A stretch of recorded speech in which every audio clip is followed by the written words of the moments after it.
Seeking Alpha takes a deep dive into Air Products and how they're playing in the hydrogen transition. I'll cover the article and give my thoughts on today's Hydrogen Podcast.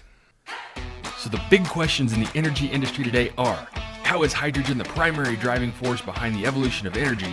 Where is capital being deployed for hydrogen projects globally? And where are the best investment opportunities for early adopters who recognize the importance of hydrogen? I will address the critical issues and give you the information you need to deploy capital. Those are the questions that will unlock the potential of hydrogen, and this podcast will give you the answers. My name is Paul Rodden, and welcome to the Hydrogen Podcast. In an article in SeekingAlpha.com, James Hanshaw writes, "The hydrogen revolution is nigh and could take Air Products investors to a 2023 high." The author starts by quoting Glenn T. Seaborg, a Nobel Prize-winning chemist and chair of the U.S. Atomic Energy Commission in 1966, said, "At the rate we are currently adding carbon dioxide to our atmosphere, within the next few decades, the heat balance of that atmosphere could be altered enough to produce marked changes in the climate." Now, since then, there have been 27 UN climate change conferences around the world, and they have achieved nothing except help add to the estimated 700 gigatons of CO2 we have thrown up in the atmosphere. That's close to the amount emitted since the start of the Industrial Revolution in 1760.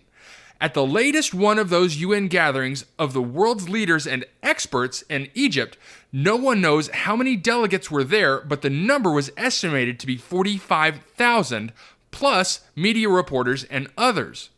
All arrived from around the globe on hydrocarbon-fueled polluting planes, going to conferences in vast halls and staying in air-conditioned hotels, all using electricity generated from hydrocarbons. And, like most before, the only agreement reached was when and where the next such gathering should be held. Now, the term ESG came from the United Nations Environment Program Initiative in 2005. It has become just another useless expression that turned into greenwashing by many companies. The E for environment, the S for social, are anyway inextricably linked to the G for governance. Good governance, that is. He says that he's concerned about the environment and the endeavor to invest accordingly. Cleaning it up and making money doing so is a good motivator. And for him, that means searching for companies that are doing likewise. Practical things in place of PR buzzwords, and that means good governance. Air Products is one of his choices, as that is a leader in both LNG, which is a cleanish transition fuel, and the ultimate clean fuel that hydrogen will be. He says that his confidence is strong that 2023 and beyond for APD, or Air Products, is founded on the vast and mostly untrumpeted about sums of money being invested in hydrogen worldwide. And while he goes into more detail on that later, first he talks about Air Products and Chemicals. Now, Air Products and Chemicals, or APD, is an industrial gases company. The chemical part of the name has been dropped for several communication purposes by the company because it no longer makes chemicals. It supplies gases to those who do. APD provides essential industrial gases, related equipment, and applications to customers in various industries, including refining, chemical, metals, electronics, manufacturing, and food and beverage. The company's segments include Americas, Asia, Europe, and Middle East and India. The company is also a supplier of liquefied natural gas process technology and equipment. The company develops, engineers, builds, owns, and operates industrial gas projects, including gasification projects, carbon capture projects, and carbon-free hydrogen projects supporting global transportation and energy transition.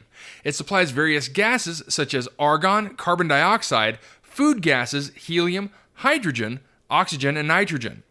Its applications include aeration, cooling, cryogenic freezing, filling, fire suppression, heat treating, hydrogen fueling, hydroprocessing, melting, inserting and blanketing, oxygen enrichment, and welding. But with all that being said, APD is accelerating the energy transition. And that's by investing billions of dollars in low-carbon hydrogen projects. Air Products aims to drive decarbonization of heavy transportation and industrial sectors that are hard to electrify. Zero-emission hydrogen fuel cell vehicles can decarbonize heavy modes of transport like buses, trucks, ships, and more, while hydrogen can also provide lower carbon intensity power to heavy industrial sectors like steelmaking and chemical processing. And so, their latest actions, this reported on APD's website, include increased sustainability commitment to $15 billion for capital investment in first-mover zero and low-carbon hydrogen projects through 2027, a long-term supply agreement for Imperial Oil's proposed Strathcona Renewable Diesel Complex, with APD supplying about half the low-carbon hydrogen output from its net-zero hydrogen energy complex in Edmonton, Alberta, Canada. They also announced plans to invest approximately $500 million to build, own, and operate a 35 metric ton per day facility to produce green liquid hydrogen at a greenfield site in Messina, New York, as well as liquid hydrogen distribution and dispensing operations. Air Products, together with ACWA Power and NEOM, have signed an agreement for a $5 billion world-scale carbon-free hydrogen-based ammonia production facility powered by renewable energy. The project is cited in NEOM, a new model for sustainable living located in the Kingdom of Saudi Arabia. The project will supply 650 tons per day of carbon-free hydrogen for transportation globally and save the world 3 million tons per year of CO2.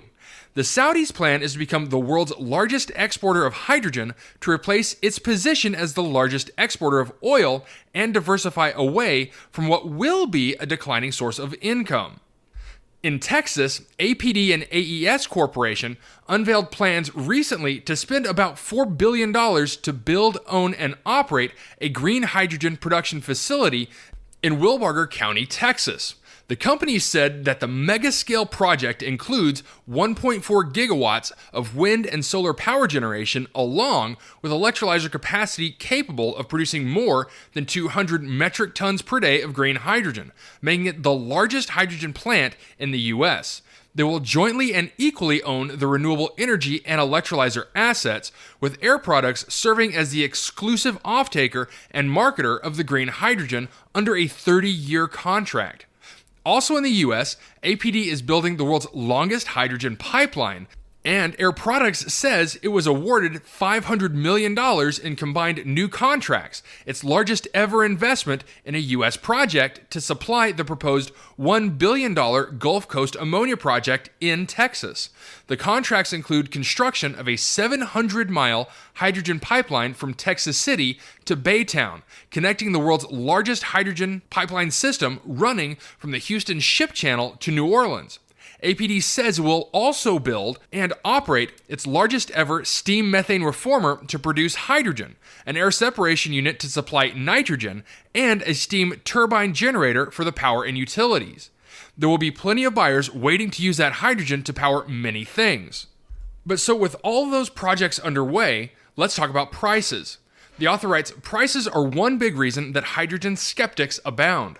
The first fuel cell appeared 182 years ago, but the difficulty and costs of producing hydrogen have been prohibitive. That is changing fast.